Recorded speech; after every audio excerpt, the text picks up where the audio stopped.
So let's create this 808 bass. Now let's create it. So first, let's go to analog and get a sine wave, put it down to -2. And then we're just going to come to the warp and set this to bend minus. Next, we're going to come to the LFO tab and we're going to create a sharp down pitch. And we can set this to envelope so it only plays once. And then we'll just drag this down a little bit more. You can do this to taste, obviously. Let's put it there. And then we're going to drag this onto the coarse pitch here. Hold Shift Alt click and drag this down to 11%.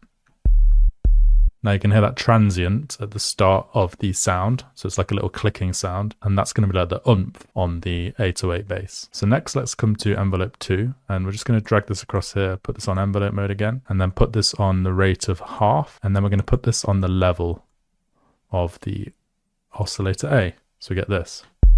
So now it's got that nice release on it. Now let's add a filter. So that's going through oscillator A. Let's put the cutoff on about 3,500. And move this to MG low 18. Now let's come to the effects tab and give it some tonality. So let's add a distortion and let's put this on diode 2.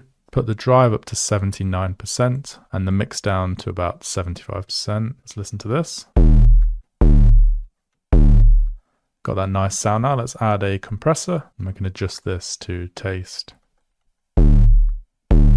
But we've got some weird frequencies coming through in the high range. So let's just add a filter now and get rid of some of those sounds. So let's do MG low 12 and just turn this down to about 300. We can also apply this LFO to it here to give it more oomph. You hear that? It just sounds a little bit more clear.